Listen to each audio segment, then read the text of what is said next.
If you get an early retirement package, would you take it? Are you in a position to consider it? Got a real life scenario, that and more coming up.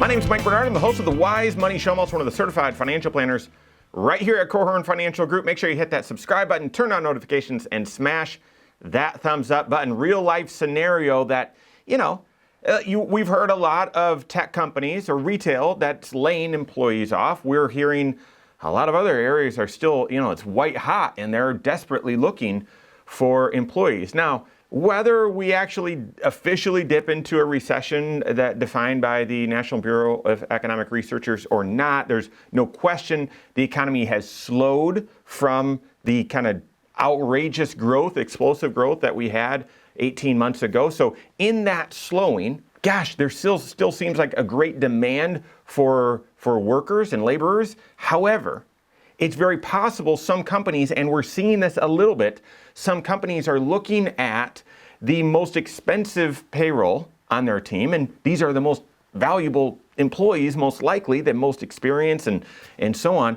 And they're looking and saying, well, they're closer to retirement and potentially are starting to offer retirement packages. We haven't seen these in a while, but sort of to encourage folks that are more expensive to transition into retirement maybe earlier than what they originally planned. Obviously, there's no discrimination or all of that, but offering an incentive to say, maybe you might want to consider retiring if we offered this sweetener. Here's a real life scenario. I'm 61 years old. I've got $200,000 saved up in my 401k for retirement. And my company just offered me an early retirement package that's equal to 9 months of my salary. Can I take it? Real life scenario. So what would you say? Listen, you're CFP, and I would want to say yes. It's sort of, who wouldn't want to get paid for doing their job when they're not even doing their job, right? So getting paid for nothing. It sounds very attractive, very appealing. And so you might have fantasized about this opportunity.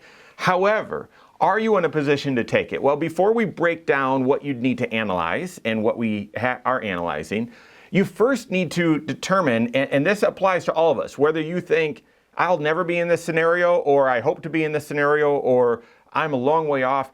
This applies to all of us. Is your financial life decisionable at a moment's notice? If an opportunity came up, something like this, are you able to assess and make a great decision, a wise decision, yes or no? And the way that you make sure your financial life is decisionable is that your financial plan is up to date at all times and you know where you stand with your goals.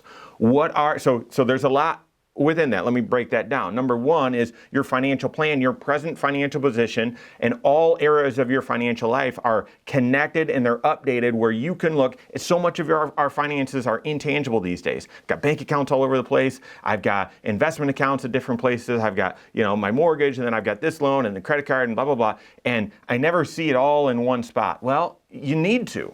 That's your present financial position, is organizing all of your bank account assets, your investment assets, your physical assets, listing out all your liabilities so that you can see how much assets, how much liability, and what's your overall net worth. But then ideally, connecting that so that remains up to date at all times. You can clearly see where you stand. So that's a component. But next is the component of knowing what your goals are. What are your big priorities? So therefore, if an opportunity comes up that actually draws your attention away from your goals, you can clearly say, not interested. That sounds cool, but might take me away from this goal of being able to, buy a bigger house or pay the mortgage off or help the kids with college or those sorts of things, right? So knowing what your goals are and knowing whether you're on track or not. Sometimes opportunities come up that might be a distraction from one of those goals, but if you're on track and this doesn't take you off track, then you're going to want to consider it. Or just like this very example, okay, my goal is to retire. Now an opportunity came up.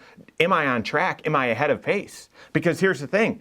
If you are ahead of pace on this goal, on that retirement goal, and you get an offer to retire early, maybe that's just very clear that yes, you should take this because you're ahead of pace anyway. Your plan works, right? So the first step, and this applies to all of us, is your financial life decisionable at any time? Whether there's an opportunity or another big change, health change, something like that, your financial life needs to be decisionable. So, all right, now to the issue.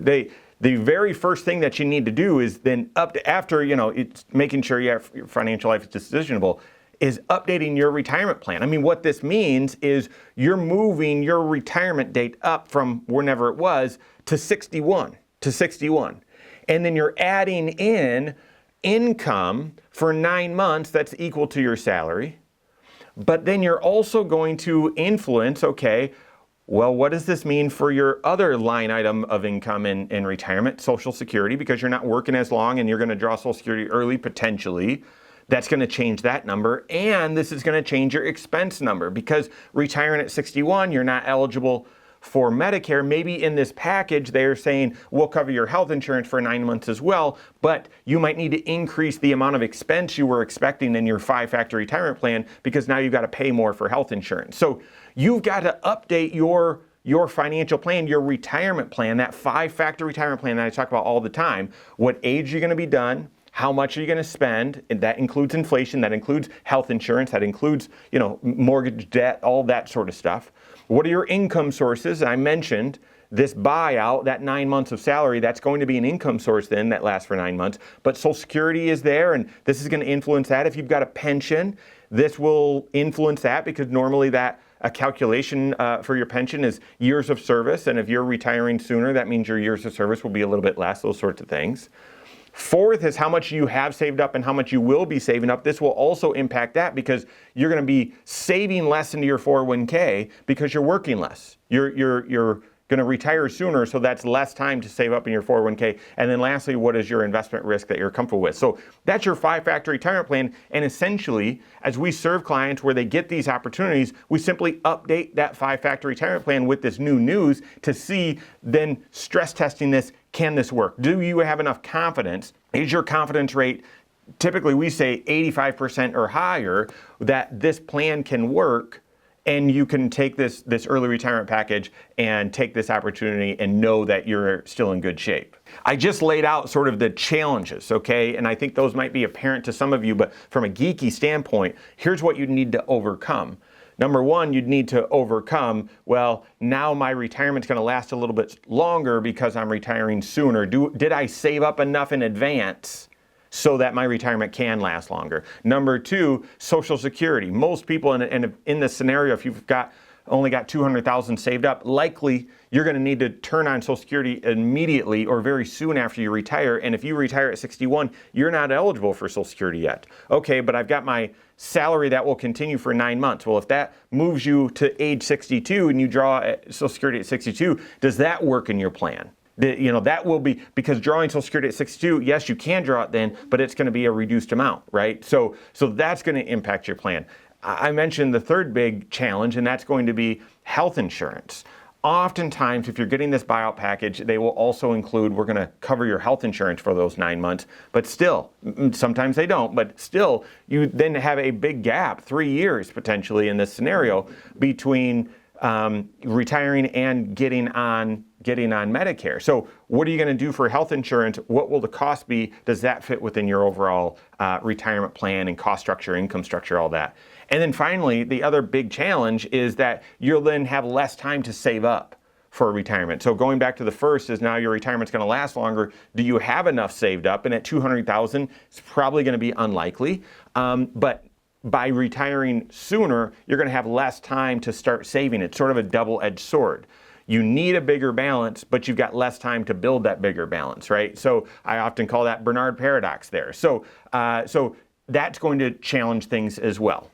So do that work with your CFP unemotionally, or with the emotions like slightly, I really hope that this can work, but not where you've got your heart set on it, or no, there's no way this will happen. Do that work with your CFP. Now, lastly, let me just mention, if you're not ready to retire, if you run the number and say, I would love to do this, but I'm not ready, well, then you could explore working with your CFP, could explore taking the buyout, but then going and finding another job and continuing to work, but maybe in a different field, maybe at a different employer, continuing to work, from 62 until 65.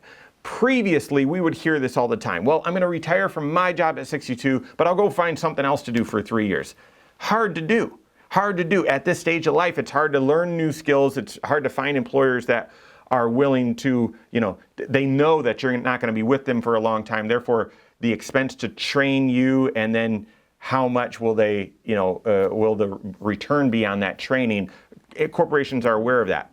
So in the previously, while that's possible, it's very unlikely. Right now in today's labor market, it might be more likely. It might be more likely that at 61, you're able to leave one employer and go find another employer and contribute for the next 3-5 years or so until you're ready to retire. That would be a scenario, but I would want to know that I would want to have some confidence that you are able to go out and find that other employer before you actually take this offer. Might not have the luxury of time there, but that's the other consideration. Work with your certified financial planner.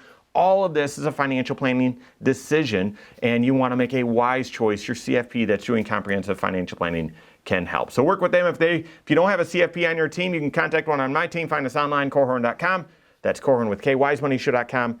You can find us there as well, or give us a call, 574-247-5898. All right, there you have it. Go out and take your next wise step in your financial life.